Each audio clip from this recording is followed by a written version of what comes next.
And we're back. I've got Laurie in the building. Happy Friday to the main man himself and everyone in the chat.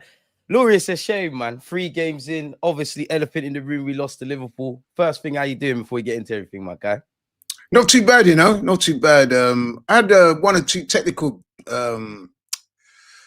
malfunctions. I was trying to upload a boxing video this morning to cover the announcement of the Tyson versus Floyd Mayweather exhibition. Swear, when was I've been under a rock? When did that get announced? That got announced late last night, so it'd have been in the early hours of the morning in our country. That's news to me. Yeah, so that's going to go ahead in, I think it's spring 2026. So I woke up this morning trying to do a video, and I've had all sorts of problems, man. So it's been a pretty frustrating morning, much like last week. Well, listen, shout out to you, man. I mean, you must be one of the hardest working influencers out there, man. I see you're going live every day, sometimes more than once a day. Yeah, man, that's good work. Keep it up. Appreciate that, Laurie, man. It comes with the territory, man. Hopefully the video gets uploaded with no issues. I mean, if you don't know about Laurie's platform, I can't imagine you don't. It is in the description of the channel, and one of my mods, Big Up P, has posted that, so make sure you're subscribing and things. I know we're making a laugh and a joke here, but obviously we lost at Anfield again. We ain't won there since Mikel Arteta was obviously a player. What's your immediate thoughts, man? Let me delve into how you are now that the dust has settled. You know what? Even though I've had time to kind of calm down, my thoughts on the game are pretty much the same. I think it was an opportunity lost. I agree. I do believe, and I know 1 or 2 people are, for example, my brother, he was at the game, and I said to him, I thought it was an opportunity loss. I thought Liverpool were there for the taking. Facts. He disagrees with that. He thinks it was a very close game that was decided by a moment of brilliance, which it was, let's be honest. But having said that, man, I mean, I think we could have beaten Liverpool that day. I am very disappointed, man. I mean, I don't know about you, Deluded, but as soon as I heard the team announcement, already the confidence that I had diminished slightly. I still thought we could go and win, but my overriding thoughts when I heard the team announced was, why is Eze not starting? Why is he persisting with Martinelli? And okay, with the Martinelli thing, I kind of see where he was going with that, because the defending thing. Yeah, well, in the corresponding game last year, which I actually went to that game actually at Liverpool, Martinelli had one of his best games for Arsenal that season. He was really good. I think he scored. He's probably Arsenal's man of the match. As you said, Deluded, he's not just going forward, but he's a hard-working guy. He tracks back and helps defensively. So I could kind of understand if a player's performed very well against a team recently, then the manager's inclination will be to play him. But even so, I thought, okay, I can understand that one. But the Eze one, I was just crestfallen when I heard that, man. I'm like, so immediately when I saw the team sheet and I saw Mourinho there, my thinking is this man's playing safe. He's doing his risk-averse stuff again. He's, in essence, his main ambition is to not lose the game rather than to win it, which I was a little disappointed with. And then the way the game played out, I mean, the first half we did well. I thought we were the better side. But it soon transpired after a couple of minutes of the second half that Liverpool was starting to come back into it. We'd lost a bit of momentum. I was expecting him to make changes, and I could not believe that it was actually Arne Slot that made the first round of changes after 60 minutes. Arteta waited until the 70th minute when the game had pretty much turned around by that time to make the changes. And even though Eze came on late, you saw in that little brief cameo that he did how dangerous he could have been. You know what I mean? So I was disappointed, man. I mean, the free kick, okay, you could do nothing about that. That was a moment of brilliance. You know what I mean? Can't take that away from Szoboszlai. That's going to beat any keeper in the world. That would have beaten 2 keepers. You know what I mean? Facts. So yeah, but ultimately I was left feeling disappointed, man. I can't lie.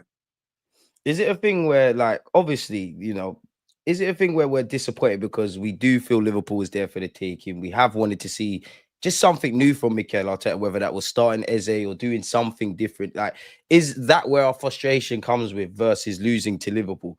Because when I watched the game, I think you said it there. I think for me, it's the second half, if I'm completely honest with you. Like, I think, you know what, maybe, well, when Saliba came off, I got a bit scared. Liverpool on top of us. Other than that, we took control. We weren't creating anything apart from Madueke. We were kind of on it. So I went into halftime thinking, do you know what?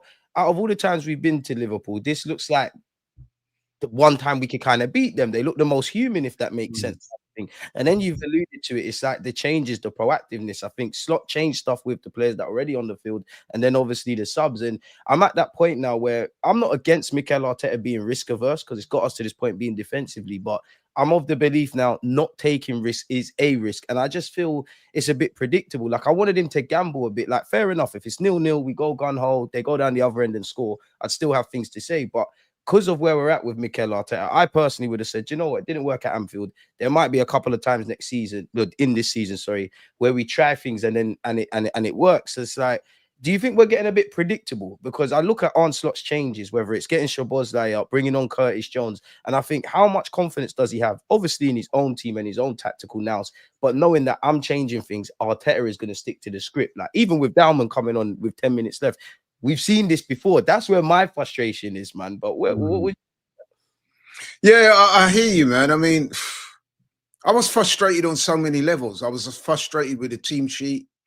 I was frustrated with what I call the risk-averse approach. Like I said, we have a manager, and this is not the first time by any stretch of the imagination that he's made his substitutions late or too late.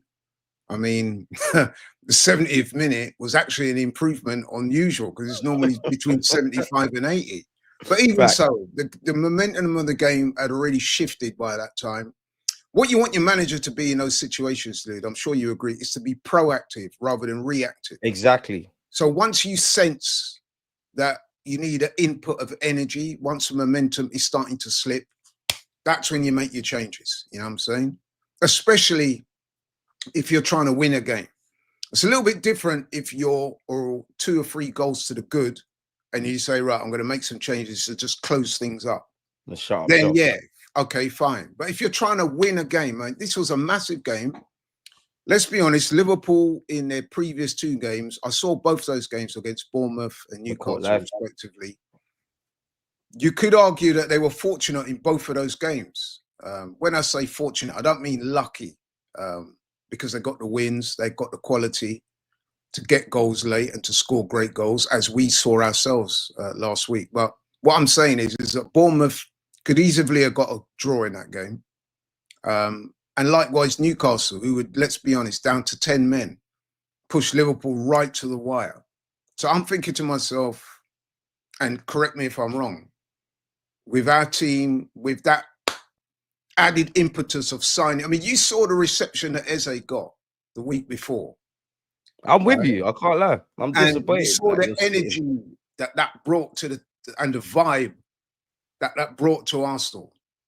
You're going up against a very good Liverpool team, but a team that had not been, you know what I mean, they'd not been performing to their optimum levels. You know what I mean? They had a few players that have been underperforming. Wirtz, Salah, Gyokeres, you know what I mean? They all got a mesh in as well. Yeah, so there was a time that was an opportunity for Arsenal to go there, make a statement, win the game, and announce ourselves to say, right, you know what I mean? We're here, we're going to win this title, we're serious contenders.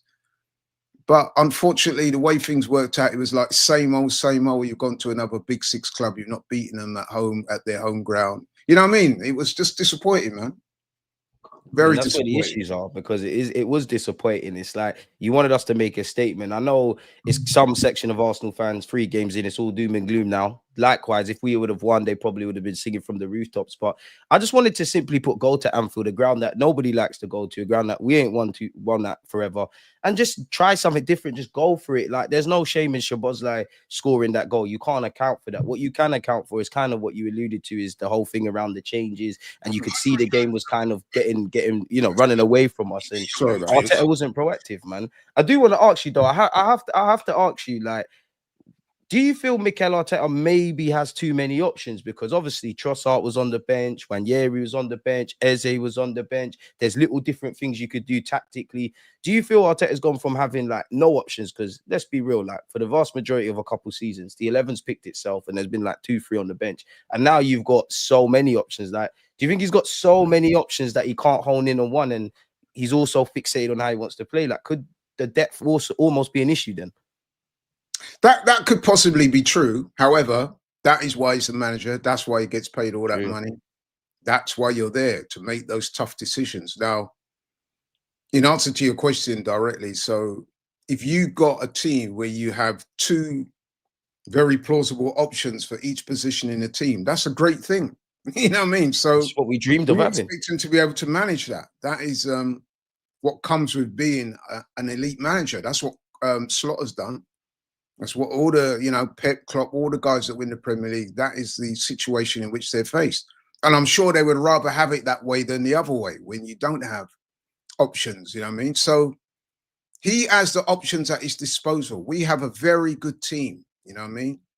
And to go there and lose, like I said, I mean, it's not the end of the world. It was only the third game. The Premier League is not won after 3 matches. 30 odd games left. Yeah, exactly. There's 35 games left in the season. So I'm not getting carried away. I'm not saying that we can't win the title. What I am saying, though, is that A, I'm disappointed, and B, I'm disappointed because I feel it was an opportunity lost. We should have come away from that game with at least a point, possibly even 3. And we've come away with nothing. We've come away with a defeat, which, let's be honest, I know it's just one defeat, but I think the psychological aspect to that defeat carries a bit more weight, if you know what I mean. If we'd have gone there and won, man, that would have been a huge shot in the arm of our title chances. The fact that we went there and lost, we're kind of on the back foot already. People are saying, oh, look, same old story, gone to Liverpool, the likes of Liverpool City, and that you can't win. You know what I'm saying? It just was a disappointing day, man. So how do you feel about, obviously, like, I think you're spot on with everything everyone said, right? But then when you look at how Arsenal's being, or the game's being portrayed, like, do you really think like we set up mad negative not to win and Liverpool with this and that? Because if I look at it, the champions had to score a wonder kind of goal, and you know, Liverpool hardly looked like the Liverpool they look like. Obviously, they got the 3 points. They're laughing because they got 9 points this season without being at their optimum. But I do think there's an element of people are acting like Arsenal were just under the cosh. We were just shutting up shop. Like both teams kind of stunk up the place. If I'm honest, yeah, you're like, it was right. smelly. Both teams kind of nullified each other because, as we said, Liverpool so far this season anyway, they've not hit the straps, which is kind of understandable. I mean, they've got a couple of players new in there as well. Verts, their big money signing. Is that to sign now? Yeah, you know what I mean. So you know, but as you said earlier, Deluded, they've won. You know, they have 9 points from 3 games, and they've not anywhere near hit their straps yet. So that's encouraging for them. As I said, for us, it's disappointing because that was an opportunity to go there, you know what I mean, stick our chests out, stick our flag in the sand and say, yeah, we're here, we're ready, we're coming. And we failed to do so. And like I said, you can point to the goal and say, oh, that was a goal that was worthy of winning any game. And yes, that is correct. But having said that, I don't think we gave it our best shot, if I'm being honest. I mean, it's interesting because my brother Steve, shout out to my brother Steve, not Robbie, Steve, he rang me up and he said, Laurie, I know you're into your boxing. He goes, I'm going to give you an analogy.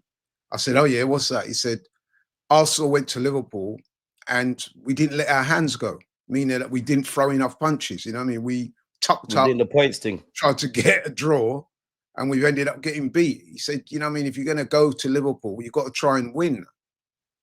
You know what I mean? Not just try and avoid getting beaten. You got to try and win. And that's the mindset that I had. And I'm sure you had as well. I think every Arsenal fan echoes that. So then that leads me to ask you then, like, why doesn't Arteta, so, like, I can't tell you a time I've seen the handbrake fully go down and we're fully on it. And I know the cons with doing that, but it just feels like I think we're a good defensive team. We do everything to defend well. But sometimes attack is the best form of defense. Like the best way to defend yourself sometimes as a boxer is to, like you said, to throw some hits.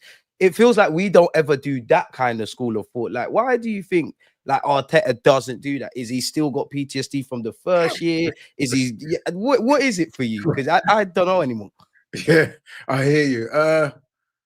I just think he's a naturally cautious, risk-averse person. That's how his Exactly. management style. That is what it's screaming at me. I mean, listen, don't get me wrong. He's a very good manager. Yeah, he is what I call. He's transitioned the club very well. See, when he came to the club, was it 2019, November 2019? He's in a We had a different lot of place. issues. Yeah, we had a lot of issues, and he corrected a lot of things. You know what I'm saying? So you have to give him credit for that. He won a trophy in his following season, the FA Cup. And he's taken us from, let's be honest, I wouldn't say we were a joke, but we had a lot of issues. Now we are a serious title contender. We're in a different hemisphere now. Yeah. So he must get full credit for that. He's turned the fortunes of the club around. The mentality that we had back then wasn't the best. We've definitely improved in that area. We're nearly there, but then therein lies the problem with a lot of people. We've been seen by many as a nearly team. And I think that's the problem he's going to have now, is to transform from a nearly team to a winning team. You know what I mean? I mean, he's won one trophy in 5 seasons, 5 and a bit seasons. And he's better than that. Yeah, and he spent a lot of money. Was it close to $1 billion now has been spent on players? So not to mention really this summer as well. Exactly. There really is no excuses. There's no hiding places. He has to win a trophy this season, in my opinion. I mean, a lot of people, some of my colleagues at AFTV, they're saying it has to be either the league or the Champions League. I'm not going to be as binary as that, but he's got to win a trophy. So this season, man, it's all on the line. Do you think it's a thing where, like, because I look at Slot and Liverpool, and obviously they've won the title before. Some of those players won it under Slot. They're obviously there under Klopp, and they've got new signings, and we're going to see different things tactically. But I'm sure Liverpool fans, you know, Slot's earned that right for them to fully believe in the team and fully believe in him. I think many people at Arsenal, they can see Arteta is a good manager. Question marks if obviously if you're a winning manager, and then there's the players. But I think our thing is a bit different, and kind of what we're indirectly talking about is like, we think we've got the tools.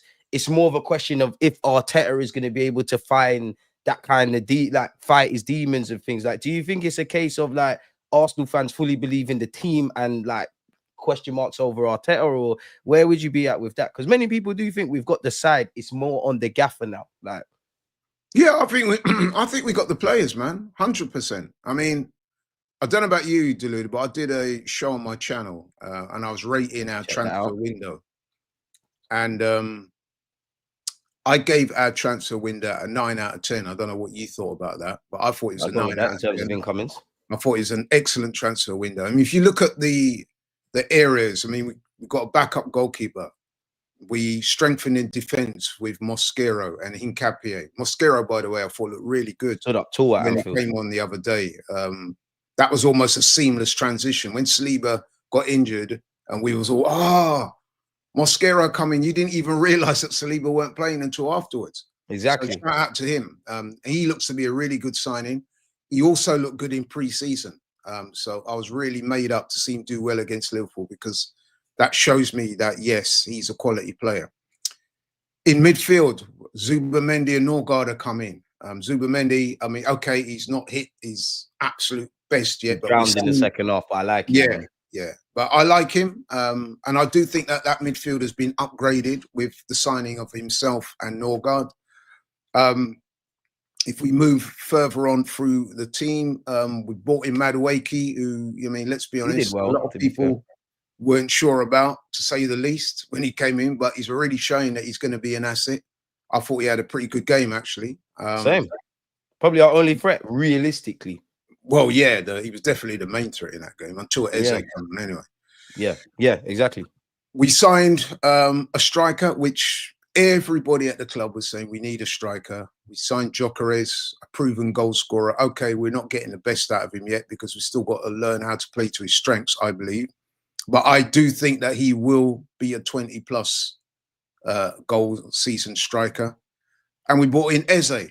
You know what I mean? Who, for me, Yep. was probably the marquee signing that we made.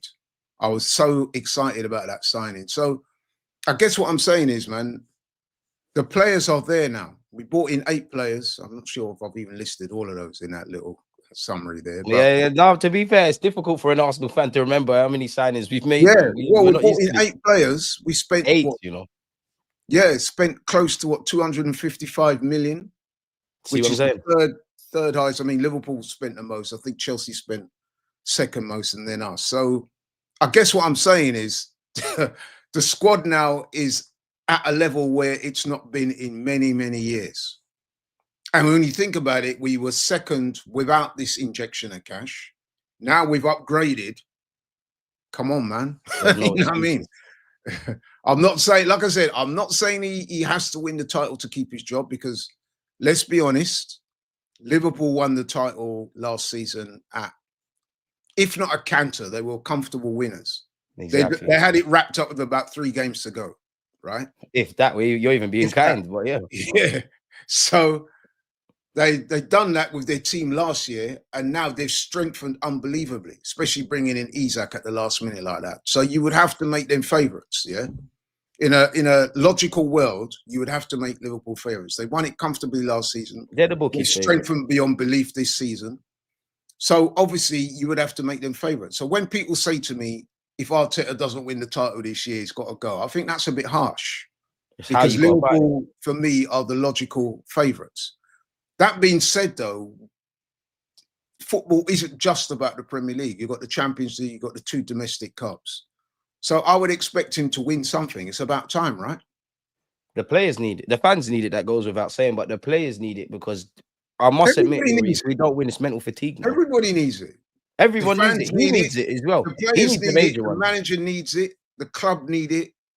We're crying out for success, man. Because we're that close. Like, fair enough, like you said, when Arteta first walked in and it's 2019 and we can't dream of it, fair play. But when you're beating Real Madrid, when you're finishing second, when for Mikel Arteta, when you've been in the quarterfinals and then the semis where you've only been a manager in the champs for 2 years, you're flirting with it. You're literally closer than you're closer to it than we ever was. And you say, for me as well, when it's all said and done, I go off what the manager's saying. I know there's an element of PR, but the man is saying you want to win trophies, and you're showing me elements to get towards that. And the players, it goes without saying. So it's like you're flirting with it. You need to get over the line. I do think if we only win like the League Cup or the FA Cup, people be disingenuous. Like, and what I mean by that is if you look in May, everyone was on this, a trophy's a trophy, Newcastle won it, you got to win. And I hear that, all of that makes sense. But if you fast forward a year, if we only win the FA Cup and the League Cup, it's not the majors. I think you're right in that, people are a bit disingenuous in that. I understand we want to win a title. We need to get over the line. That will shut things up. But you can't say Liverpool are so good, and this is Arsenal fans,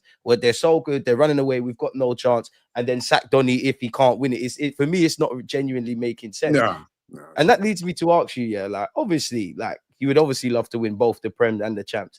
And we don't know how it's going to run out. But, like, do you think we've got more of a chance of the Prem or the Champs? You know what? That is a very good question. That is a very good question. Because I don't know. I wouldn't say one is easier to win or more winnable than the other. I think they're going to be both extremely difficult, man. You know what I mean? I do. I would take either one of those, obviously. But with the league, like I said, you would have to make Liverpool favourites, without a doubt. I mean, you've only got to look at the signings they've made this summer. I mean, we've already alluded to it. They've not played that well, and yet they're 100% and top of the league. So you would have to make them from there. Yeah. The Champions League, we got to the semi-finals last year. We did really well, but that is another very, very difficult competition to win because of the exceptional quality across Europe. So, yeah, man, I mean, I'll take either one. They're both as difficult to win as the other, to be honest. It's a tough one, man, because honestly, Laurie, I asked you because I don't know, because I think we've been second in the Prem. We've announced ourselves. We don't actually lose that many games. There is, quote unquote, more margin for error purely because there's 38 games. But then I look at the Champions League and I think the way European sides set up, it might be better for us. But then when you get to Yeah. the PSG games where the romance of Real Madrid's gone, and for me, it just comes down to tactical nous and competence and obviously ability. I just don't know. I'd rather win the champs because we haven't done it. I think if I had to put money down, it's more the Prem. In fact, that's another question. Like the way we play ball, for you, is it more suited to the European game or the Prem? Because it feels like we don't really see too many low blocks in Europe. You do low blocks against us, we're in issues anyways. Yeah, I think you're right. I think with the football we play, it's probably more suited towards winning the Champions League. In fact, I'm going to revise my what I said somewhat. I'm going to say that the Premier League is going to be slightly more difficult to win. They're both difficult, but I think the Premier League, because as you said, the Premier League week in, week out, that grind, the physicality, the intensity, the injuries you're going to pick up during the season.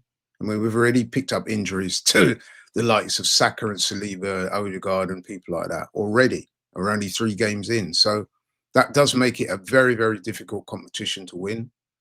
The Champions League is, I would say, tactically more nuanced. And I think you've only got to see the way we performed in the Champions League. Some of our best performances were in the Champions League. I think we're probably a little bit more suited to win the Champions League. But then even then, man, you're coming up against some heavy hitters, man. You know what I mean? On their day. Liverpool up there, etc. Yeah, you know what I'm saying? So it's going to be very difficult, which is why, like I said, the manager is in a very difficult position because having finished, sometimes in life, you can be a victim of your nearly man status. Which he is. The fact that he's finished runners up 3 years on the trot, people are saying, no, it's about time you deliver now. The fact that he finished as a Champions League semi-finalist last season, so you can imagine the fans are thinking, you got to get to the final or win it this time. You know what I mean? Yeah. Anything other than that will be seen as failure. Facts. So it's very difficult. But then having said that, that's what it's like at the top level, man. It's ruthless. And the manager has been backed in the transfer market. He can't say anything other than can't ask anything more about. Yeah, and once you been given the money to spend, it's like a blessing and a curse because it's your team, it's your players.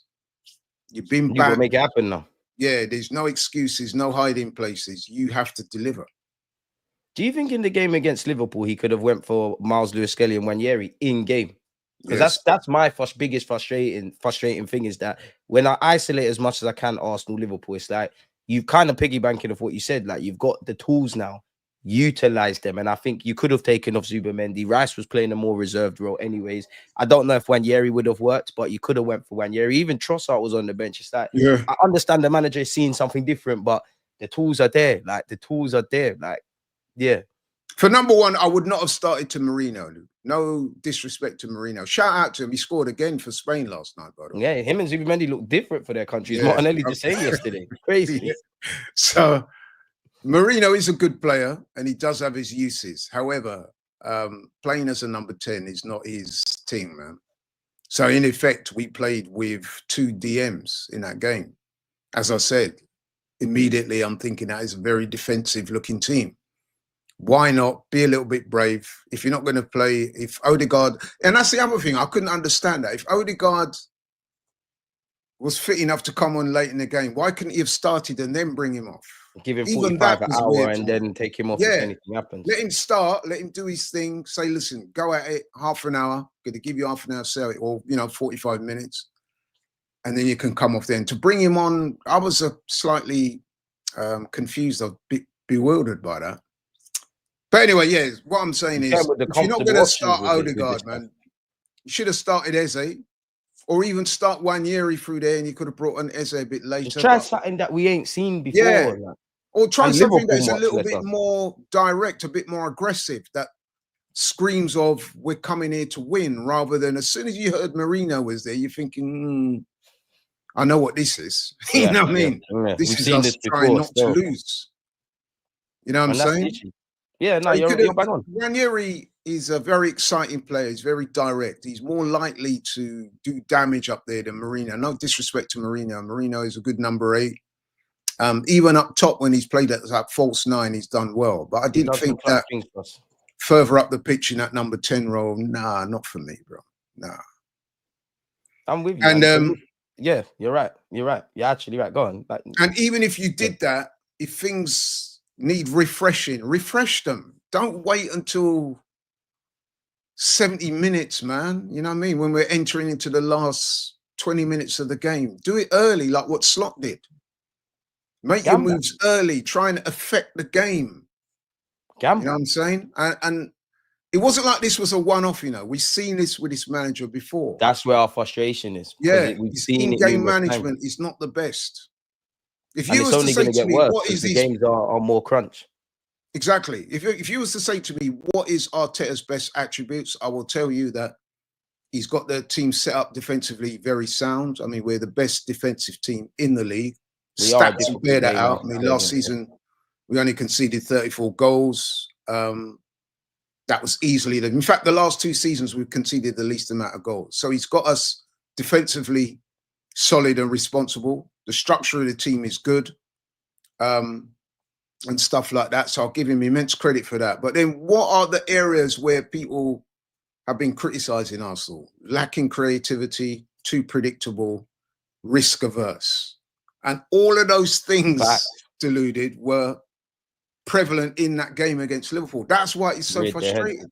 You know what they say, Laurie? Old habits die hard. Then that's where, like, go. I'm not expecting everything to change. You know yourself, like, no team is going to be in full flow until probably 10, 11, 12 games. But for me, I want to see building blocks. It's like if I plant a tree, I'm not expecting it to be 6 foot, but at some point, I want to see the roots. I want to cling on to things. And that's where I think for many of us logical Arsenal fans, when we've seen how we played last season, pre-season bar what Bilbao, and even against Leeds, it sounds dumb to say, but we scored 5 goals, but they've still been there. And ultimately, the manager has to live or die by his decisions. And with all of what you said, which I agree, not just in general, but with Liverpool, once you get through to the game, and the game's playing, you have to walk out with something. You can't concede 7 minutes before the end of the game, because then ultimately you're left, empty-handed. And I did think, I don't want to exaggerate the 3rd game in the season, but it does feel purely against Liverpool, it is a bit of a 6-pointer, because I still don't know if we can break down low blocks and things like that. But I wanted to at least take some points off them, because that could help us. And obviously,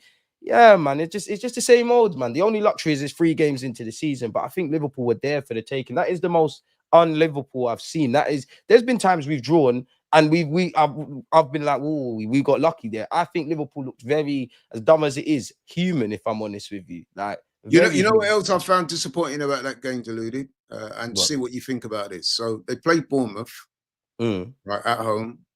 Yes, they won 4-2, but Bournemouth took them right to the wire in that game. That scoreline is kind of misleading. Bournemouth scored 2 goals against Liverpool that day and were probably worthy of a point. They played Newcastle. Newcastle down to 10 men, managed to score 2 goals against Liverpool. So you look at our attacking lineup, the kind of players that we've got. We've got the striker that we were all crying out for. We've got Eze. We've got an abundance of talent going forward throughout that team, and yet we couldn't score. In fact, we had 1 shot on target in the whole game.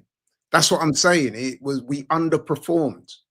And apart from Madueke, long balls over the top, we didn't really look like something's happening. Do you know what? Yeah, big up Rants for the raid, but just because he's a Man United fan, it takes me back to the Man United game, in which I personally feel in football, yeah, obviously throughout a course of a season, Laurie, you're going to get what you deserve. If you've not been good enough, you're not going to win enough games, etc. But there's going to be times you draw when you deserve a bit more or less, you lose when you deserve to win, and you win when you don't deserve anything. I just feel in these 3 games, if you look at Man United and Liverpool, very different, but we couldn't have complained if we lost or draw against Man United. Obviously, we got the 3 points. I think that obviously came back to hit us, in that maybe a draw would have been the fairest result against Liverpool. But that's my thing, is that we don't lose that many games. I know Arsenal fans were always, ready to scream and shout and do the most, but we don't lose that many games. We don't suffer too many L's. But them 3-4 games that make up our season, the fine margins and small margins that our manager talks about, we're never on the right side of it. And that's not even criticizing the gaffer. It's just me thinking, if we're never on the right side of these things and we're here all the time, how are we going to get to the promised land? I can't see it. So it's a techie one, Laurie, man. Like, it is. I mean, don't get me wrong. Title winning sides are built on having a great defense. You won't win the title with a poor defense. It's just not going to work. So, like I said, I'll give the manager credit for that. He's made us the best defensive team in the Premier League. And like I said, that he's to be given enough credit for that, plaudits for that. However, also, if you're going to win the league, man, you have to score goals. Take risks, man. You have to win games, tight games. And what we saw on Sunday, if that's repeated throughout the season, we're not going to win the league, bro. It's as simple as that. We're not, because you have to be in a position whereby you can dig out those tight games. You know what I'm saying? Even it's like Rance is annoying, but I can't lie. He's right there, man. Like, it was that man. Look at this guy, man. But that's well, you know what? I hate to agree with him on that. This guy's a bastard, man. He does. There is a degree of truth to what he's saying. If we're going to win these, if we're going to win the title, there are certain games, man, that you have to win. You know what I mean? It's as simple as that. And that's where the annoyance comes from. I mean, we've spoken about attack and things like this. And one thing I've been passionate about, is our attack and our defense. Maybe I'm looking at this on a boring one, but it's like Mikel Arteta, we take more risks in defense. Like, we play out from the back. If a mistake happens, we keep going. We're very risk averse in the final third. Obviously, I like what Mascara's done, but if I isolate Mascara, I think you could genuinely take some defenders in this league that are not necessarily good. Like Man United got a bunch of shit defenders. I have to give it to Rance. He's getting on to us. I think you could slap them in our team and they'll look a bit better. Like, take nothing away from Mascara, but we've got a great defensive ethos. So I'm cool with everything we do defensively from top to bottom, all that kind of stuff. But one thing I've been passionate about is the attack. As much as I was excited about Eze, I didn't really care if we got Sesko or Gyokeres. I just wanted a forward. I didn't think it was as easy as just slapping those players on the pitch. It's like me going Harrods and just buying nice clothes. If I don't know how to style it, I'm not going to look good in it. So it's like, Gyokeres has just been doing cardio. Like, we're not creating any tap-ins. Like I said this to you before, for all of the catalogue of Gyokeres' goals, the one things that when you look at him on YouTube that excited me was the little tap-ins, the little buying yourself a yard of space, because that's what we needed. It's like, why are we not creating enough chances for our striker? And if we're not creating chances for our striker, when is he ever going to score goals? And not just him. There's probably a defense, an attacking tax, on all of our attackers. Like, how crucial is it for you, for Mikel Arteta, to whatever it is, to find something? Because we're not moving the ball quick enough. We're not creating clear-cut chances. We only look decent when we go long, even against United. We're failing in the coaching aspect in the final third, surely. Yeah, my answer to that is very simple, really. We bought in Gyokeres, very expensive signing. Everybody wanted him, including myself. I'm sure you did as well. However, you bring in a guy like Gyokeres, you have to play to his strengths. You have to work out what is his best attributes, and we've got to play to them. If we're going to get the best out of the guy, we've got to deliver service to him, because he's not an Henry. He's not even an Aubameyang that could pick up the ball, goes past 2 or 3 players, curl it in the top corner. To me, he doesn't strike me as that type of number 9. Bully, man. He relies on service. So if you bring in a guy into the club that you know that is what his strengths are, you have to play to his strengths. And at the moment, we're not doing that. I mean, I think a lot of the criticism direct towards Gyokeres at the weekend was unfair, in my opinion, because he didn't get any service, bro. Like I said, and you're playing against 2 serious defenders. Exactly. And against United, you're playing against 3 serious defenders. Yes. Like, you're playing 3 at the back. You're not going to be able to do it by yourself. You know what I mean? One of the reasons why we all wanted Isak is because Isak is that number 9 that can do everything. He doesn't have to rely on, you know what I mean, ultra levels of service. There are certain things he can do to win a game on his own. Gyokeres doesn't strike me as that type of guy. You know what I mean? He's a direct number 9. He makes the runs. He wants the ball. He's making runs. I was watching it in the game. He's making runs, pointing, and he's not getting the ball.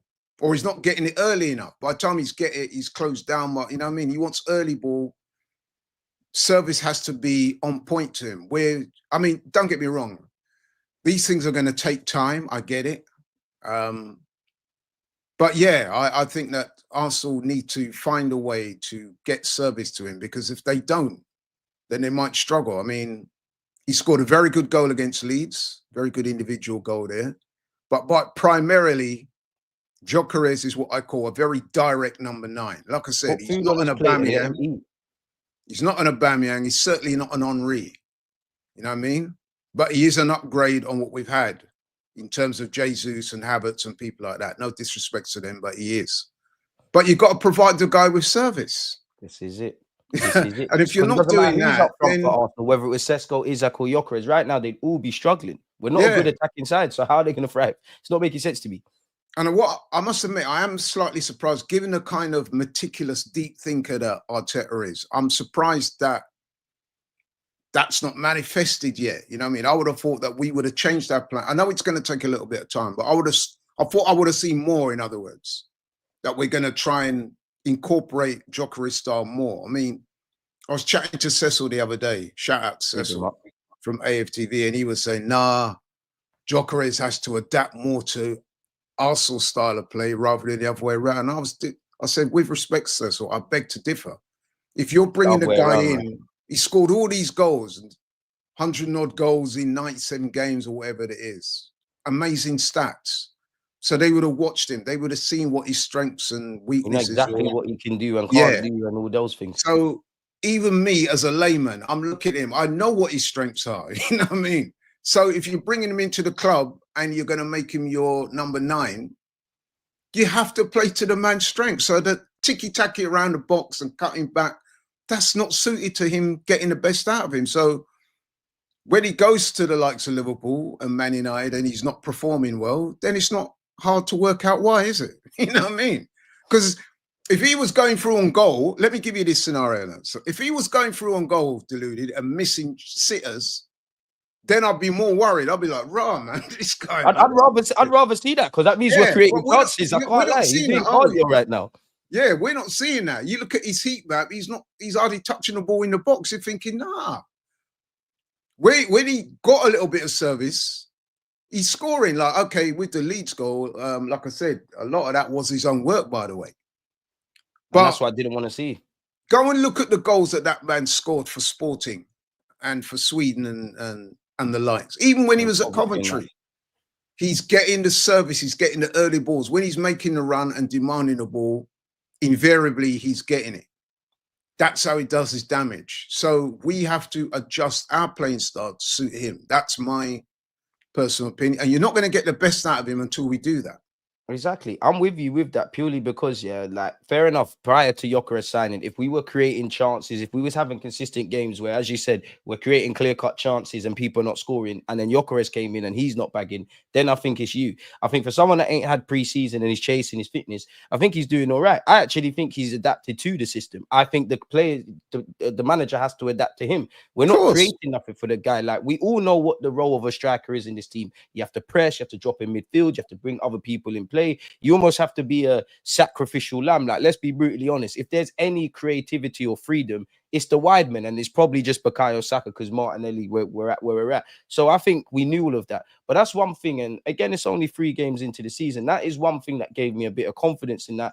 I want Mikel Arteta to have different ways of playing. I want him to do different things. So when we've signed Eze and Gyokeres in particular, I wouldn't say Eze's not an Arsenal player, but Gyokeres probably isn't a Mikel Arteta Arsenal player. So I thought, we've been provided with something different. You're kind of forced to do different. And I know they've got to meet each other halfway. But I think Gyokeres is. I think you played against 3 centre-halves against United, so you knew you weren't getting much change. I think against Leeds, we still had creativity issues. Fair enough, you made your goal against Leeds, and I like it. But if I'm expecting you to do that over a 38-game calendar on a consistent basis, we're in trouble. And as you said, Liverpool, there weren't really nothing apart from that one chance where you're begging for Martinelli to play him in, and Martinelli's an issue in himself. That's where I'm looking at the manager. And to be fair with you, I genuinely believe a lot of these attackers, even someone like Martinelli, if they got slapped at another team, you might see, I'm not saying that we'd be gassing them, but you might see a bit more about them. You'd be like, oh, Martinelli in a team that's a bit more direct. So I think there's a bit of a defense and attacking tax, that Arteta has on these players. He needs to free them up, man. Like, he needs to free them up. Because how good would Saka be if we gambled and left him further up the field, or played a bit more direct for Martinelli? Or I'm at the point, Laurie, if I'm honest, I don't really care if Eze's playing left back. Just slap him on the pitch. Like, I've seen enough now. Like, just let him do his thing. Like, enough is enough now. Just put the handbrake down, let them play. That was one of the most frustrating things about Sunday, is that we got your most creative player on the bench for 70 minutes of that game.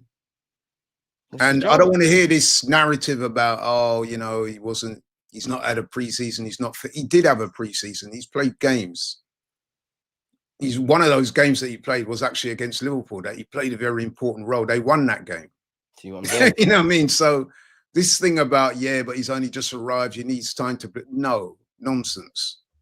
We was hearing reports.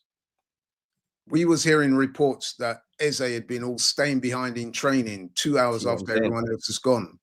You saw the energy and the vibe that accompanied him when he got introduced to the crowd against Leeds. You're telling me he couldn't have started against Liverpool? That would have been the perfect way to introduce him, don't you think? He's got the bit between his teeth. Like, obviously, Arsenal comes first, but he's like, I'm living my dream. I'm playing in a big game. That might give something different as well. Show faith in the man. Show faith in the man. Give him that number 10 role and say, go and win us this game. You become an instant legend at the club. So that's what I'm saying. As soon as I saw the team sheet, brother, I was like, rah, I can't believe this. We're just doing the same old thing. And then to leave the man on the bench for that long. I mean, you saw even in the brief period he was on, he was having an effect. So I just thought Arteta got it so wrong on that day. And that is why I'm so disappointed with him. But as I keep saying, it is only 3 games. It's 1 loss. That's the only it doesn't ultimately define the season. But then, as you said, Deluded, the margin for error is very slim. Because you lose another couple of games now, and that's probably title done. You know what I mean? So even at this early stage, these games do matter.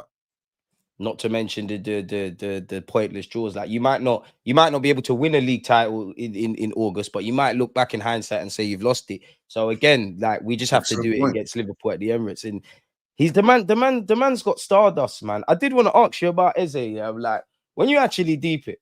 Yeah, it surprised us, but he's actually big money signing this summer. Like if you look at the price tag, but then when you look at it, like obviously Odegaard's in the 10. I don't see Mikel Arteta dropping a Rice or Zubimendi and getting Eze in that way. And there is the left wing. Like, how do you think it's gonna go for Eze? Is he gonna be a starter? Is he gonna be a Swiss Army knife? Like, yeah, well, I mean, I'm hoping that he's gonna get a lot of minutes first and foremost. I mean, as we all know, he can play the number 10 and he does so very well. He can also play, maybe not as a winger, but as I call it, a left-sided forward, if you like. That was a role he occupied. And do his thing, man. Yeah. But I just want to see this guy get as much minutes as possible because we needed a striker, but we also needed somebody that can create more. We've had a creativity problem for a while now, especially on that left-hand side. Martinelli, for all that he does bring to the team, he doesn't have that creativity that we're looking for. He's not really going past players the way we would like. I think Eze can do that. I mean, Martinelli has the speed and the explosiveness, but he lacks what I call a trick sometimes, you know what I mean? He can be worked out, you know what I mean? Defenders drop a little bit deeper, close down the space, and all of a sudden he can't go past them because he doesn't have that next level of skill to do. Whereas Eze does. You saw that immediately came on the other day. Shout out to Madueke as well. I thought he did well. Yeah, big up Madueke, man. I think we've not given him enough credit. You did your thing. Obviously, I want Saka playing week in, week out, but you've shown you can help us. But that's what was annoying me as well. Like, I get it. Against Liverpool, you have to box smart. Unpopular opinion, Laurie, but I'm not against us being good at set pieces, us lumping it long to Madueke.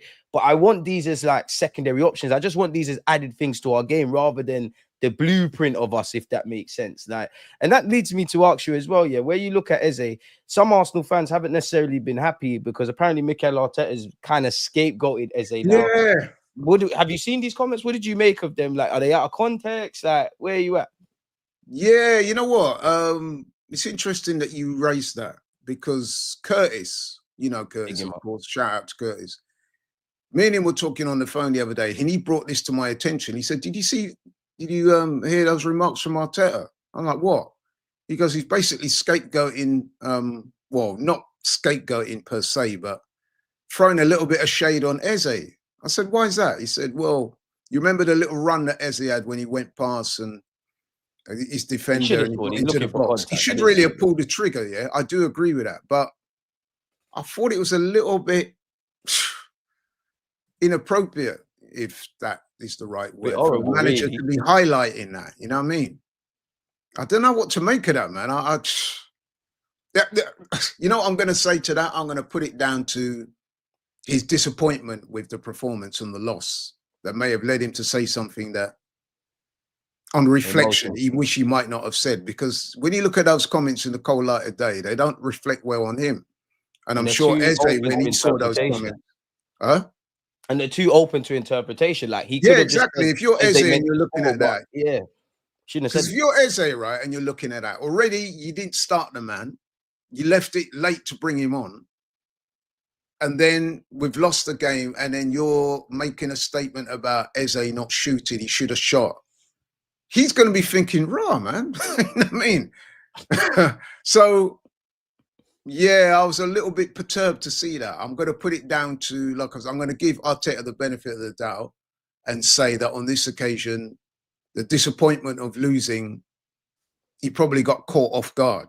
Caught in the moment. So whether he's, in answer to DL, whether he's right, because he is right in a way, he should have shot. But to highlight that, it's almost like you're scapegoating the player, which is, I'm sure that's not what he meant to do, but that's how it comes over.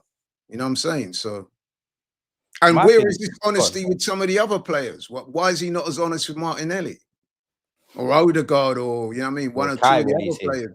Yeah.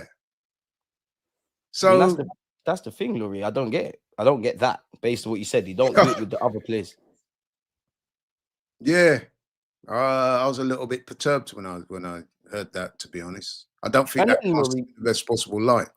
And then, Laurie, when I looked at it, I said, all right, cool. I do think Eze probably should have scored. I do think he's looking for contact. Eze's a quality player. Cool. It is what it is. But like you said, he's come off the bench. Give or take, let's say what that was, a minute, 90-second flashpoint in a 90-minute game of football. So cool. Yeah, Eze. But part that off for a sec. What about the other minutes in the game then? Who else had them chances? Exactly. Because I can't tell you. At no point did I go, Alisson, what a great save. Cool, Madueke versus Gyokeres was it. So, all right, if we're going to get Eze, mistakes happen. The manager can make mistakes, all the others. But then what's going on with the rest of it? Like, what's going on with the rest of it? I don't make it like Eze's scoring is the only flashpoint. We're Arsenal Football Club. We should be creating 1 million chances per game. This used to be a striker's dream. So I get it. I do think Arteta's a bit emotional. He's probably in his feelings. Maybe we've taken a bit of it out of context. Maybe he shouldn't have said it because it is down to interpretation. But that's a moment in a game. Football's a 90-minute game. And this feeling of not creating enough, doing the coulda, woulda, shoulda, if Eze scores, if we don't concede the foul, let alone Szoboszlai takes the free kick, the reality is different. We have to live in reality in which we lost, they kept a clean sheet, and we have to keep it moving. It's as simple as that. You obviously, I was going to ask about Madueke, but big him up. To go back to that point, so if we're gonna get like that and start attributing mistakes to people, then why is he not calling out Zubimendi for that needless foul? That led to why is he not calling out himself? Because we're getting overrun. Zubimendi's giving away a free kick because we're drowning now. You need to, before you point a finger, you need to be didn't need to do that. Zubimendi, when you look at that run of play again, you can see that forget who it was that when he picks up the ball, makes a run. He's being covered by the defenders. They were closing in on him. So Zubimendi didn't need to make that foul.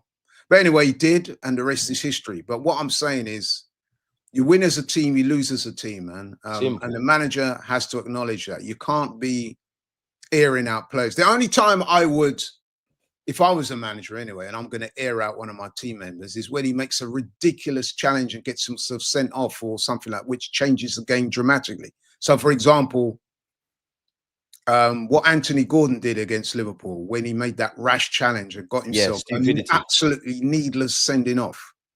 I can understand it more if a manager criticizes that rather than something like what Eze did. I mean, we've seen Arteta do that. Remember when Tavares got sent off one time? It weren't Tavares. It was I've cancelled Tavares out of my mind, man. Like you're getting the PTSD. It was Nicolas Pepe, Nicolas Pepe against Leeds. Remember? He got sent off. He had a little minor altercation with the Leeds player, an Albanian guy, I forget his name. Is it Koch or something like that? Yeah, their heads came together. The Albanian guy went down like he'd been hit by Mike Tyson or something like that. And Pepe got sent off. Now, what Pepe did was silly. He shouldn't have done that. But the manager called him out for it after. He aired him out and said, he shouldn't have done that. So, you know, that's one thing. But to air out Eze like that, I thought that was disappointing, man. I mean, like I said, it must have been a heat of the moment thing where he pointed and got caught slipping. But I hope that doesn't. Emotions ran away with him. Because, like I said, Eze already had a disappointing afternoon, and then he's got to read about that or hear about that. He probably wasn't best pleased, shall we say. And I know the players and the managers of all clubs, they've got to speak. Yeah? And I don't want to do the conspiracy thing with Arsenal fans, but it does feel like we're under the magnifying glass. And a lot of there's an element of piling on, even down to David Raya. They asked him about the ball. They've removed, like Sky Sports, they've asked him about the ball. They've removed like where he's saying everyone just has to deal with it, and they've cut up the clip to make him look like he's just talking about a ball. So I just want Mikel Arteta. I know emotions or whatever, and I wouldn't necessarily say they care about external stuff, but I would say to Arsenal players and Mikel Arteta, just be a bit like, just know what we're going into in it, because everything you say is going to be highlighted, taken out of context. There's a lot. It's another part of management, deluded. You got to be savvy in front of a camera. This is it. I'd rather you look bewildering in certain comments. Like when Wenger used to do it all the time, you say silly stuff and everyone's like, what the hell are you talking about? It's actually a mind games rather than like you just said there. So like when you're coming out and saying stuff like Liverpool haven't suffered like this, or we were the best team in the Champions League against PSG, in isolation, I don't necessarily disagree with how you're presenting it, but it just seems in sour taste. It just seems like sour grapes. Just be a bit smart. And like this guy here, Jay, saying they were cheeky, but you know what Sky Sports are going to do? They're there to rage bait. They're there to get engagement. They're always going to do them kind of things. So I'm just saying for our players and Mikel Arteta, just be a bit conscious of that at all times, really. When you're in your own little press conferences with the trusted Arsenal sources, you can say what you want, like, because it's only going to be in the Athletic. But we know how it goes, man. We know how it goes, really. So I do think, though, that is an important part of management, how you carry yourself at press conferences, post-match interviews, stuff like that. You've got to be very careful what you say, because it can come back to bite you. And like I said, those comments did not reflect well on the manager, if I'm being honest. Hopefully, he would have had a conversation with Eze behind the scenes, and he would have clarified what he meant, and hopefully sorted it out so that there's no ill feeling or no kind of feeling on Eze's part that he's been scapegoated. Because, you know what I mean, it's a big season, man. There's big games ahead, and you want everybody aligned on the right track. You can't afford, you know what I mean? We're going to war. Like, it's almost an impossible job about pipping Liverpool, so we need to be all on the same page. Well, this is what I'm saying about the role of a manager at a club like Arsenal, when we're hopefully challenging for big honours. It's so important, man. You know what I mean? So many areas, you know what I'm saying? So, yeah. Handle yourself, man. For real, man. And my thing is that, you know what, Eze, all I would say is go and put 2 positive middle fingers up at Mikel Arteta. You know, if you go and do the business after the Nottingham Forest game, the manager loves you, or in the Champions League, I'd say the most annoying thing about not only the fact that we lost to Liverpool, but losing, it's never nice to have to sit in this kind of feeling for a week or two. It's always, when you get a defeat, you just want to play again the next week, and it keeps it moving. On a more positive note, though, Laurie, like, we've been indirectly speaking about Madueke. Like, we have to give him some sort of shine, man. Like, what did you make of him, Madueke? Like, what do you think he could be for us? Like, what's your expectations? Did that game make you rate him a bit more? Yeah, listen, man, I was happy with Madueke's performance. He was one of the few players that day that can actually come out of the game with a lot of plaudits. There's the petitions now, people. Yeah, exactly. So I've got to be honest, though, when he first come to the club, I was one of those, I had my reservations. But then I thought, you know what? Everyone did. No one was screaming Sam Madueke to take us to the next level. We got to be real. This is an Arteta experimenting. So I had expressed those reservations, but I soon thought to myself, you know what? Give this man an opportunity to prove himself. Give him a clean slate. He's obviously a good player. He's an England international. Yeah. You know what I mean? He does have quality. Those qualities can be used to our benefit. Give him a clean slate, see how he goes. And so far, man, I think he's done okay. You know what I mean? So shout out to Madueke, man. I think he's only going to get better as well, because I could sense in that Liverpool game that you could see a player that's growing in confidence in an Arsenal shirt. You could see that. He was picking up the ball and he was running at players. And that's another thing that we've lacked in recent seasons. And yeah, man, I think I honestly think he's going to be an asset for us going forward. Do you think he's better off the left than Martinelli? Sorry? Do you think he's better off the left than Martinelli? because he looks good off the right. He's looked okay in off the left, but off the right, it's like, you know, left foot on the right hand side. There's more balls to his arrow type of thing. But like, I he's think one probably of the gonna things play that off the impressed left. me about Madueke is the mentality that he has. So what I liked about him, especially in the Liverpool game, and you could argue that it's because he's on the right as opposed to the left, is that he's picked up the ball and his intentions are clear, that he wants to beat the fullback, be direct, and be aggressive. With Martinelli, we're not seeing that so much. So in answer to your question, I do think he can offer more off the left than Martinelli is at present, because I think the problem with Martinelli is that he's lost his confidence. He's lost his mojo a little bit. He's not, you remember a few years ago, man, he was being seen as the future. Remember? People were saying, is his ceiling higher than Saka's? Yeah, what's going exactly. on? That's why he got the big contract. So there is a player there, you know what I mean? He's a Brazilian international as well. You don't get well yesterday. You don't get to wear that shirt unless you're a good player, you know what I mean? So he's still a good player. I think what it is with Martinelli over the last couple of seasons, his confidence level is not where it was. Is that because of loss of form or what? I don't know. Is it because he's not kicked on as a player? Because some players he may have, if not reached his ceiling, but he's probably going to flatten out a little bit on that trajectory. You know what I'm saying? So is it that? Only time will tell. I mean, he will get more opportunities because obviously the manager likes Martinelli. But at the moment, I would say that if we're looking for a spark of inventiveness or creativeness or aggression or directness, you're more likely to get that from Madueke at the moment than you would Martinelli. That's just me being honest. That's not to say that Martinelli can't rediscover that. Maybe he needs a little time on the bench to, you know what I mean? That's his thing now, Laurie, man. He needs to be a rotationary option. Like, you could have come off the bench against Liverpool, against tired legs, you know, you do that kind of thing. I think, like you were saying a few things and saying, is it this, is it that? Genuinely, bro, I think it's everything. To the point where I look at Martinelli now, I look at that season, maybe you've never been what we thought. Maybe you've always been like this, but we played on the transition, so we played to your kind of strengths. I feel in life, you've got to take responsibility. Why you're not where you need to be is down to you in it, because other players have thrived. As negative as we think Mikel Arteta's tactics are, but then I think it's a fallacy for him to shine, because the football looks a bit too complicated for you. It looks like it's more individuals on the right, a bit more tactical heavy on the left hand side. I don't think Arteta's got an excuse, because you've got players that can play on the left. I just think the man's falling by the wayside. I don't think he's ever going to play up front. I don't think we're ever going to be that team again that's just mad on the transition. So it's like, a part of me feels you kind of have to leave. Now, had we have sourced the left winger and Trossard and or Martinelli left, then it might be different. But it's a bench player thing. I think you, Kai Havertz, Trossard, Jesus, if you're fit, there's a role here for you lot for a year, man. But honestly, I don't know, man. And it probably is confidence. It probably is confidence. Like, he's a shadow of his former self. Do you see it turning toxic with Martinelli? Because I do think he's crossing into that Hector Bellerin stuff where obviously you need to take responsibility if your form's not there. But it's like, man, just blame you. It's just cool to just say your name now. I think it's getting a bit dark, man. Like, I just want to see Eze. Yeah, that's what I said earlier. I don't care. Just put Eze scapegoated. We talked about scapegoating a few minutes ago. I'm not one for that. You know what I mean? I don't want to personalize this. But we've got to also be honest and say he's not been in. I mean, he was played throughout the preseason, right? He's played in the games this season.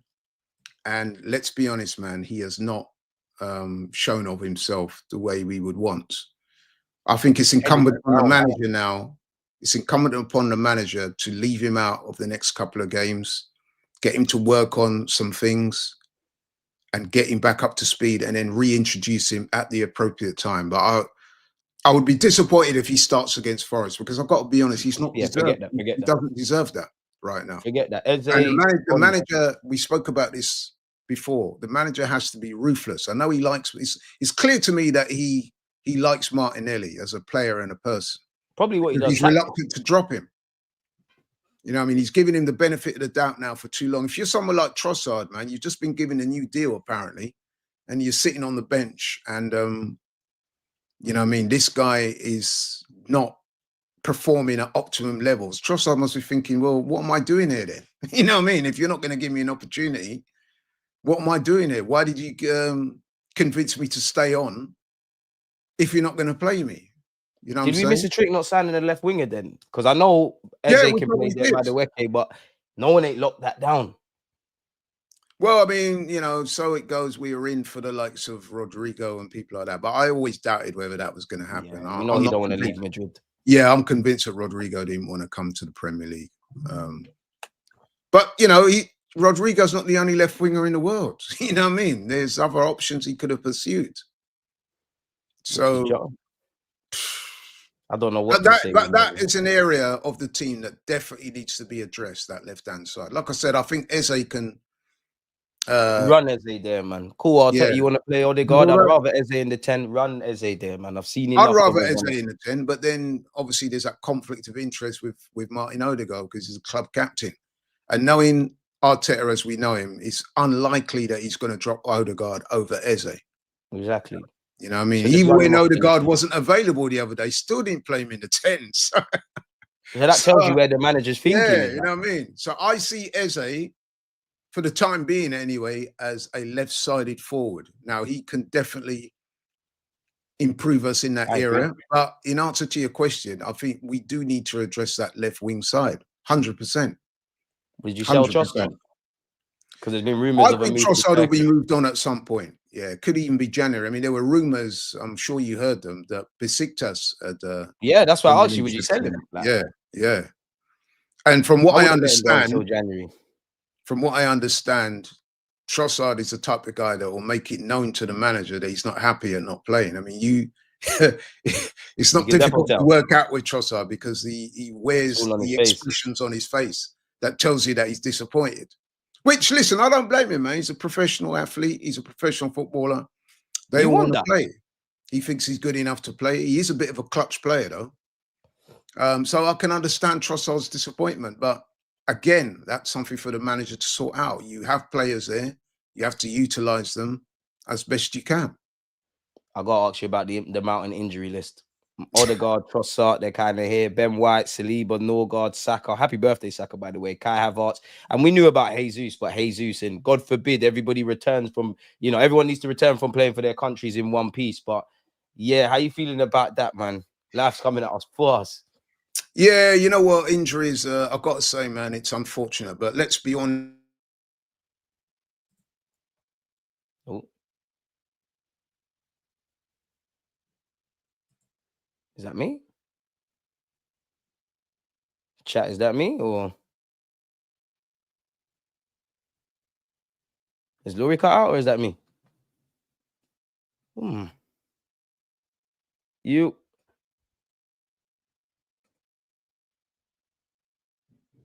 What happened there?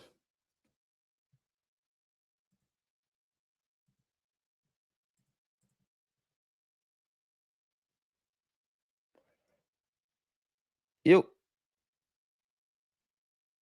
Why is the stream for? Are you frozen? DG, how are you skipping over my question? Don't worry, K, we'll just cool, man. We're getting through 1, 2 things. Your question's gonna get answered, man. I don't know if has Laurie cut out or is it me? Let me check the modem. Is everything still green? Technical difficulties. Everything's still green on this thing on my book. Big up rants for the raid again.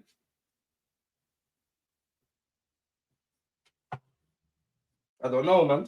Who's having a jolly old chat? Let me text him. Technical difficulties, my people. He's texting me. Lost connection. No worries.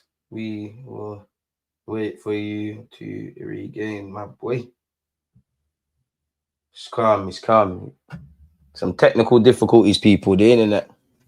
It's the internet, man. They're doing Laurie dirty, man. You see what happens when you talk the truth about Arsenal? They're on you. But the show must continue. It's not me. Big up everybody. Hold on. I'll save it. You know what, Kay? I can't obviously, Kay. Laurie's not here at the moment because of the connection. I know you wanted Laurie to ask it, but you've said question for Laurie. I've been saying for a while now, why not Saka in the 10? Is that something you'd be open to trying if given a chance? I must admit, yeah, when somebody first asked me about that, I was like, no, get out of it. It's mad, but people forget, yeah. I couldn't tell you the year. I think it's more that period Mikel Arteta was working with like Guendouzi, Joe Willock was over there. There was a time, I think actually during the lockdown period, there was a period, or period might be an exaggeration. There was a time Saka was playing centre mid. I hear it, but for me to see that, I'd rather him just play right wing and you drift in the 10. I more want movement. It sounds dumb, yeah, but like Laurie was saying, Eze might not necessarily be the long-term option off the left. And this is going to sound dumb, but for people who understand football know I'm going with it.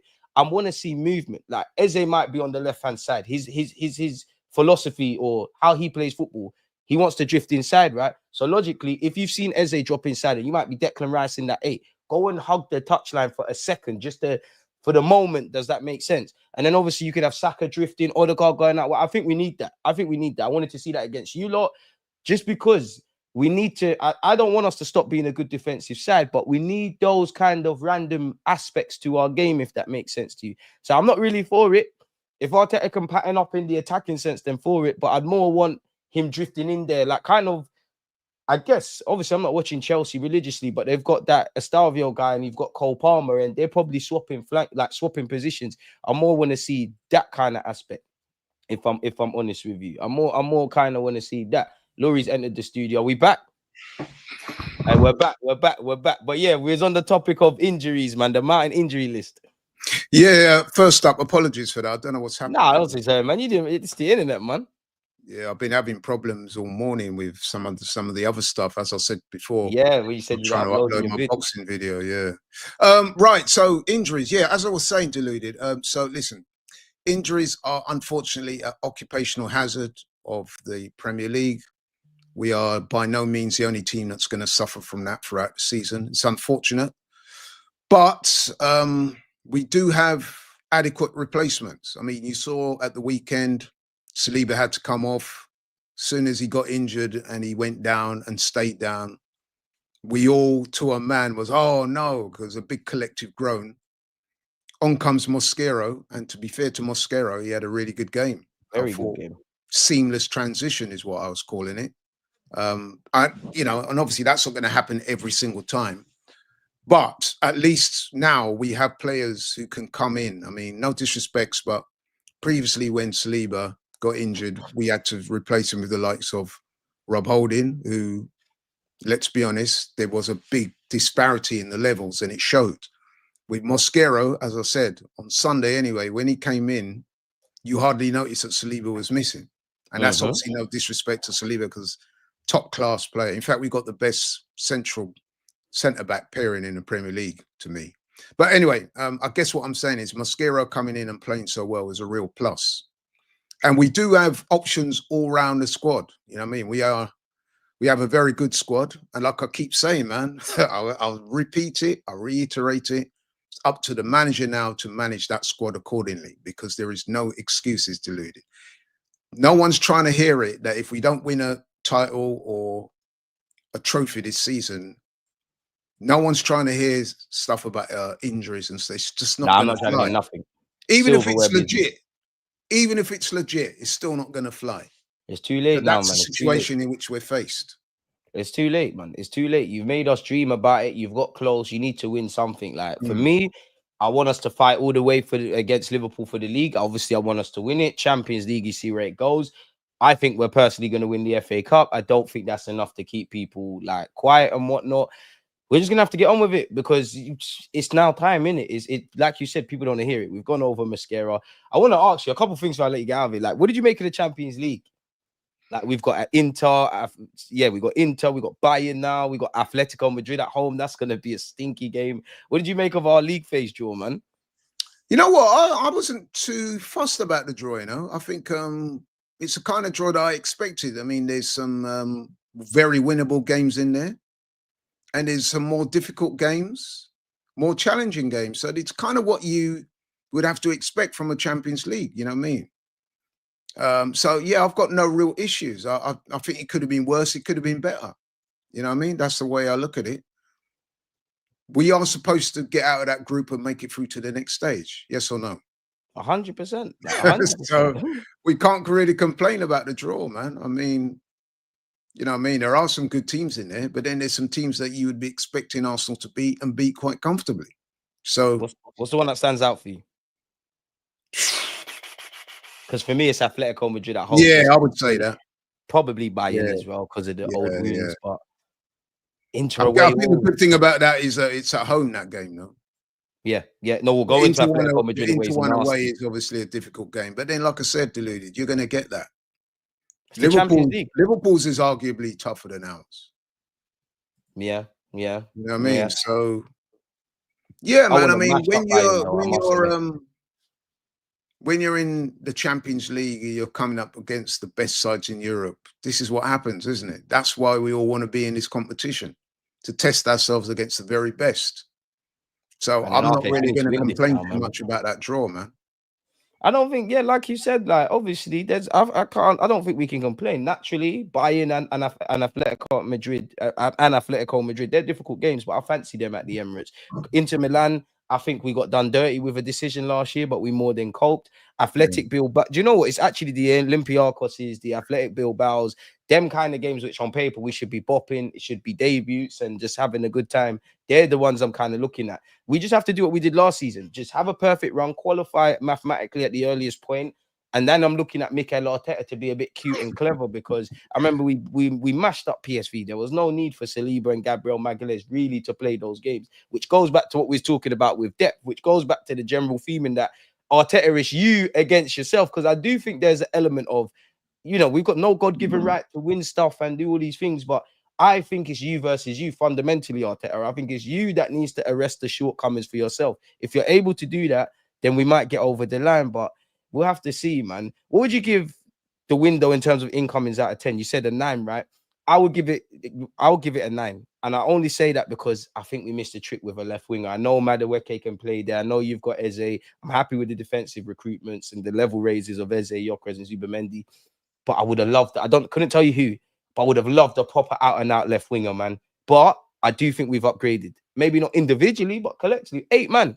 That's crazy for us. 8 man, and they're all good players there. They're all good There's players. All something for them to add at various levels. Like I said, even the goalkeeper, Kepa, is a good backup keeper. And as I said, moving through the team defensively, we've spoken about Mosquero. Incape is said to be very good as well. By all accounts, he's a very, very good player for Leverkusen, and he will improve the squad. We spoke about the midfield area, Zubamendi, who've been after for a while. Spanish international, said to be one of the best DMs in Europe. Christian Norgard, experienced defender, Premier League battle tested and ready. Good physical presence, can score goals. Then Madueke, we spoke about. I'm very encouraged with what I've seen so far. To me, he's only going to get better. And then, like I said, man, the 2 marquee signings. Gyokeres, the striker that we've needed for some time now. Again, we do have to play to his strengths. And I hope we will try and do that to the best of our ability. And then we got Eze, who for me was, I'm not going to lie, for me, that was the icing on the cake. That is why I gave it the 9 out of 10. It's interesting, though, Dulude, like some people have kind of revised their opinions on how good Arsenal's window was once everyone found out that Isak is going to Liverpool. People are kind of scaling it back a little bit. That's his life, yeah. You're always looking at what other people got. Because obviously Isak would have been our first choice. Now he's gone to probably our biggest title rival in Liverpool, which was disappointing. Really, I was kind of hoping that Newcastle would be able to hold on to him until at least January, but no. So you would have to say that Liverpool are firm favourites. But in the meantime, though, that those 8 players there will definitely enhance Arsenal. And like I said, there's no excuse, there's no hiding place. With those additions to what we already have, we're supposed to win something this season. Simple. Exactly. You've got the tools now. There's times where a tradesman's only as good as the tools he's got, but you've got good existing tools. You've gone Halfords and Wicks and got some expensive tools. You've got to just put them in positions they can thrive. Like, again, Liverpool wanted Zubamendi, so he's a decent player. a couple of teams in Europe sniffed around Gyokeres.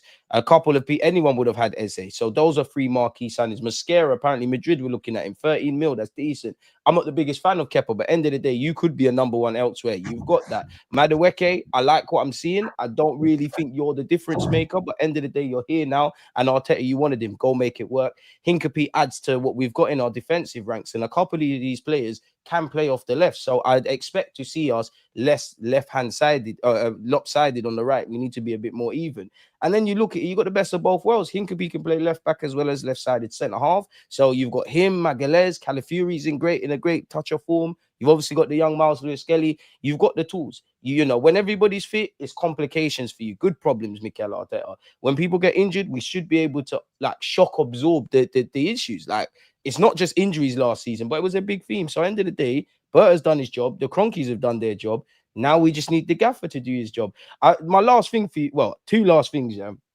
The last one's a bit lighthearted. My last thing, some people have been saying on social media that Josh Kroenke has held a meeting with Mikel Arteta discussing what he expects this season. He's given Arteta everything he's asked for and expects to have a successful season. Trophies must be won. Do you believe that? Do you think Kroenke actually sat down and said that? Like, where are you at with this? Well, you know what? I hope he did. You know what I mean? They're supposed to be having those type of meetings. True. Supposed to be talking in those terms. I'm sure, like any other business, Arsenal is a business, a corporation. I'm sure, you know, I mean, just like any other business, at the start of the business year, they draw up their targets. So I would expect that kind of conversation to happen. Now, how far-reaching are those targets? I mean, what has been said, we will never know. But I would expect such a meeting to have taken place between the owners and the manager, and they outline what they want, what the targets are, and how they're going to get there. Like I said, like you said, like everyone's saying, he's been backed in the transfer market. No hiding. They brought in Andres. Shout out to Andreas Berta, by the way. He came in with a big reputation. He's done his thing. His first transfer window, he's brought in 8 players, all of quality. So, and a couple of new deals as well. Yeah, so in that regard, the club is heading in the right direction. Now it's up to the manager and the players to deliver.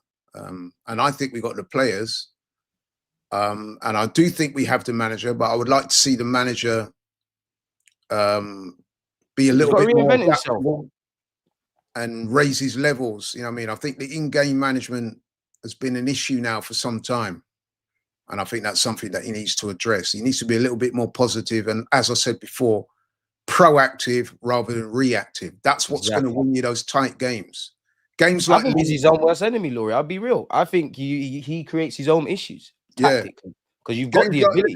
Games like Leeds, I'm not going to lie, right, to Ludi. Me and you could have managed Arsenal to win that game. No disrespect to Leeds. Yeah, no disrespect to Leeds or Arteta, but anyone could have. But I say that to make a point. Yeah, you don't have to be an elite Arsenal manager to beat Leeds. Where you are required to show you're a top manager is in games like the Liverpool game. That's why I was so disappointed. When you need your manager to make those changes, those little tactical adjustments, those nuances that can win you a tight game. And let's be honest, last season, Arne Slot's shown that. He's also shown that this season against us. You know what I mean? So that's what we're looking for from the manager. You need to be street smart. Yeah.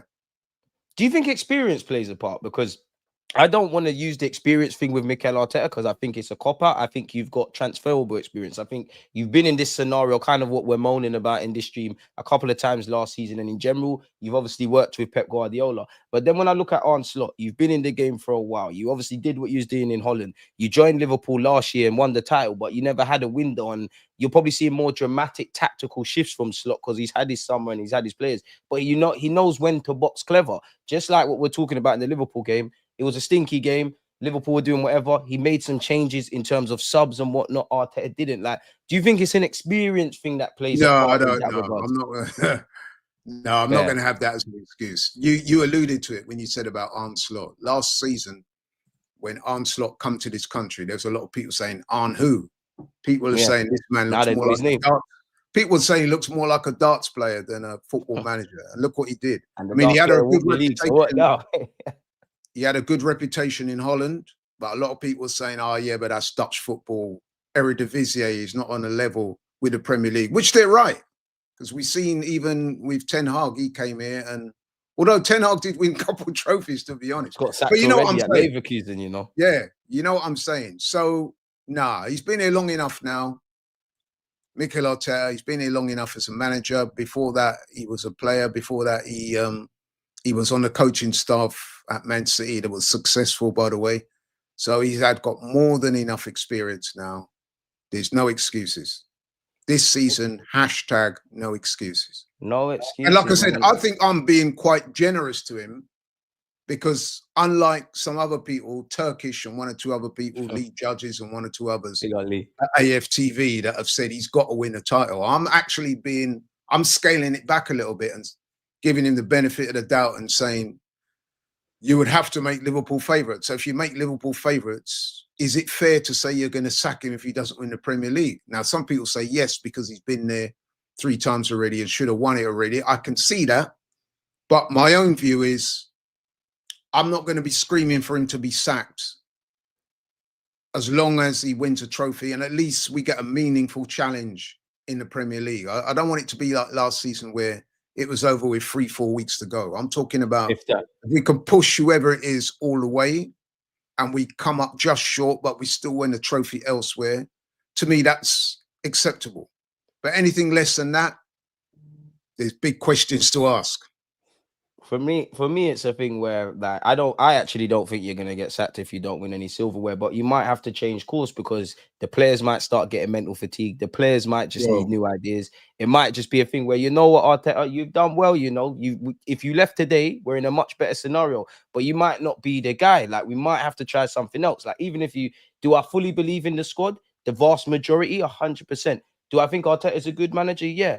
But you've not shown me you're a winning manager. And I think when you're in crunch moments, you've let me down and you've let yourself down. And I actually think you're creating your own issues, really and truly. So I do think there might have to be an element of changing course. Like a part of me agrees with what you're saying, but then a part of me, I think I'm being very harsh with saying this, Laurie. If he was to get 99 points and Liverpool win with 100 points, obviously that's harsh. You might be able to stay and all these things. But a part of me would just look at it and say, you know what, bottom line is you didn't get over the line, you know. You never got over the line. No doubt. Which I'm fighting myself. Listen, there are a number of people that feel exactly the same way as you. So I'm not, even though I, don't agree with it, I can see where you're coming from. So, yeah, you know what I mean? It's a subjective opinion, and I can see why people are saying what they're saying. I'm just saying, to me, I'm just looking at it from my perspective and saying, I hear it.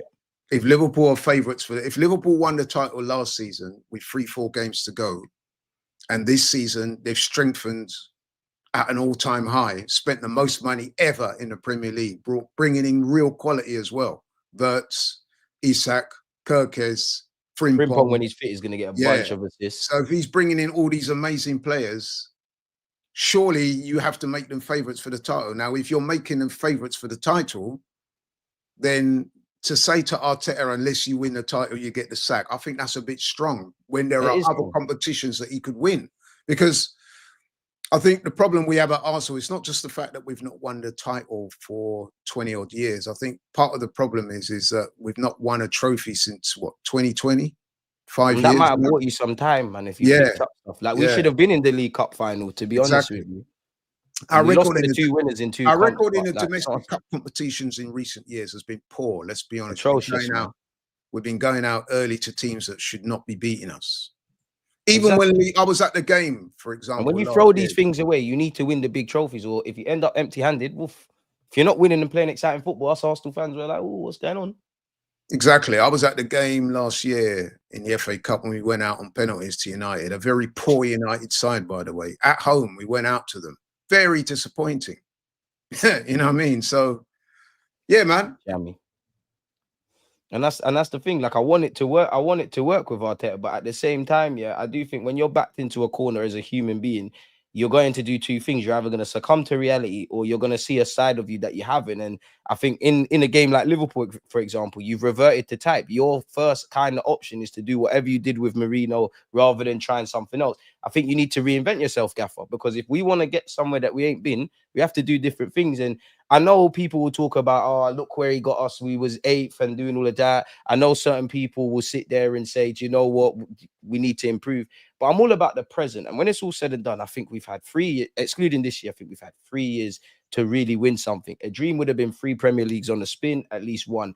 I don't think we've seized that. And I do think that's the case, man. Do you know what? We've got no divine right to win the Premier League. But if I can look at my manager and saying game management, tactics, all the negatives we have around Arteta they turn into positives on top of all the positives they already. If I feel like we're very exhausted in that regards, then I can say, you know what, fair play, Liverpool. Not to say Liverpool are not better than us, but I just don't think we've controlled the controllables. It might not be Liverpool, by the way. It might not be them.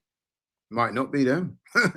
You never know. It might not be. And it's only going to get worse, man. Like, people are only getting better. And it's like, ultimately, Arteta, you've made us flirt with this, innit? Like, if I didn't feel it was possible to get over the line in something, I wouldn't say it. But you've got to semi-finals. You fought for leagues. And, you know, the domestic trophies have probably been the downer.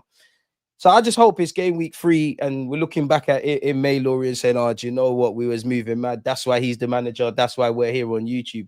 But then my last thing for you, Laurie, before I let you get out of here, yeah. If you could give Mikel Arteta one piece of advice, what would it be? I've been asking everyone this. To be more flexible. Yeah, we ain't had that before. I think at the moment what we're seeing is a manager that has, I've said this on other forums, right? And I truly believe this. Mikel Arteta is one of those guys that he's a deep thinker. He's very structured in the way he thinks, which is, you know, for the most part is a plus. He's a deep thinker, very meticulous in his approach, very driven, right?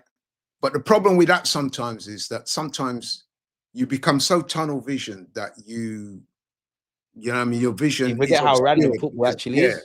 You lose the ability to think laterally.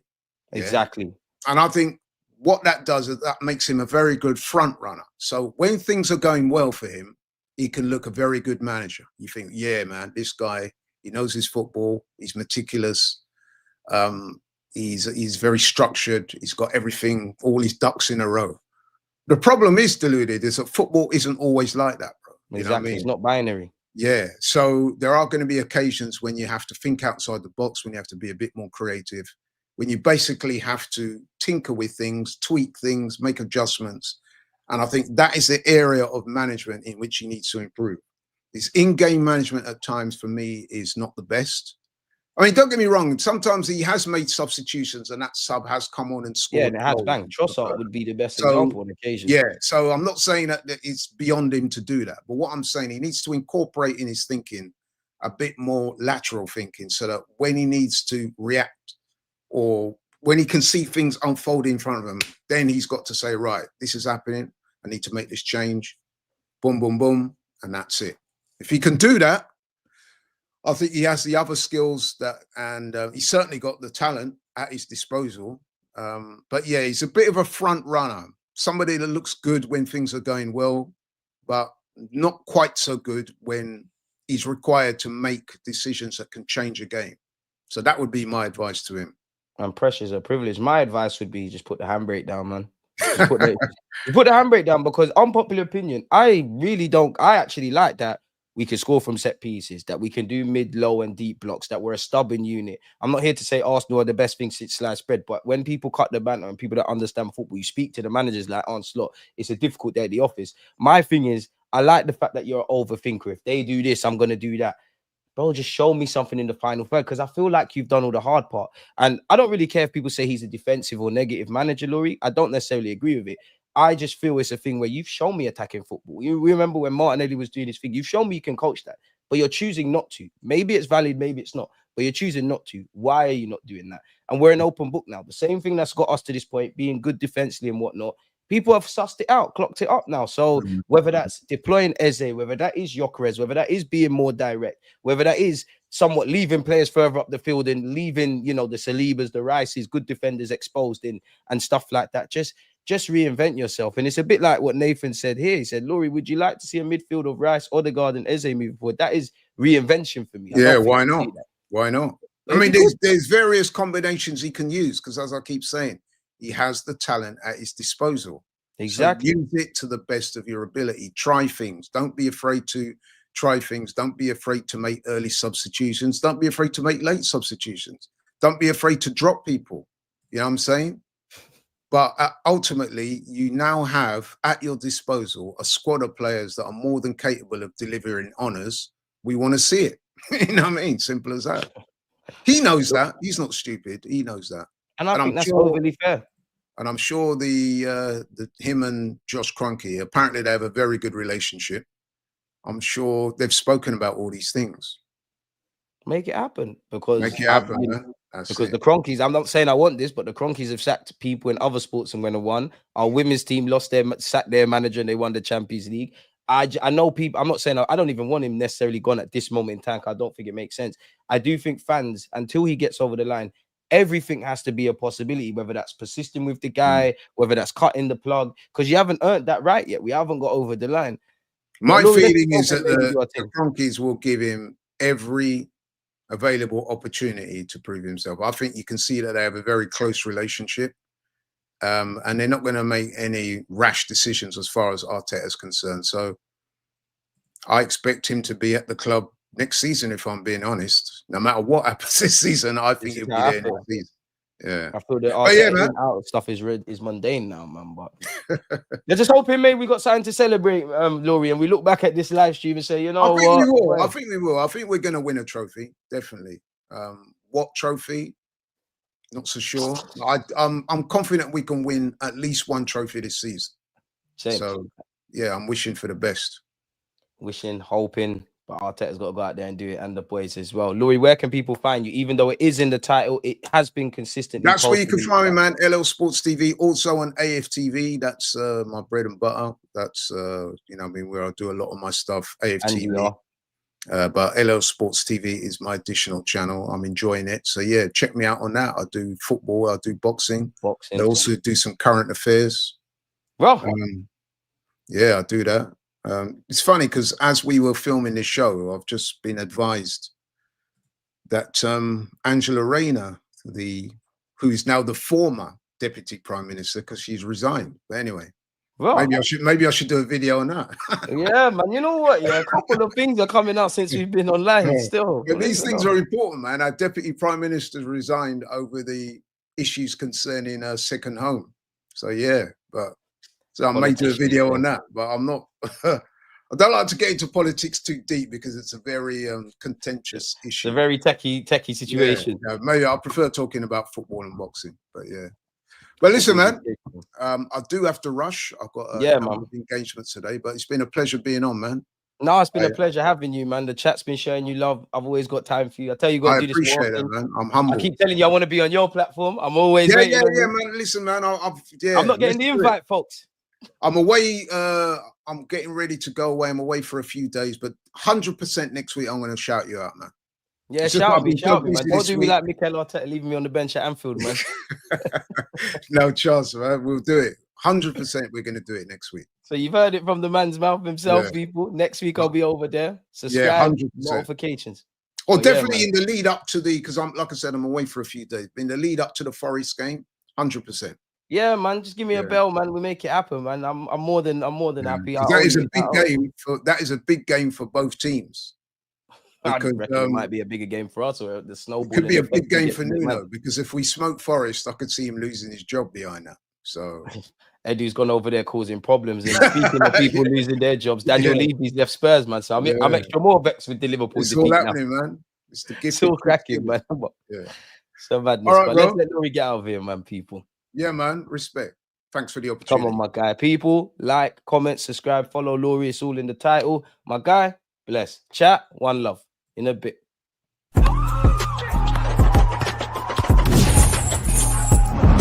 Always like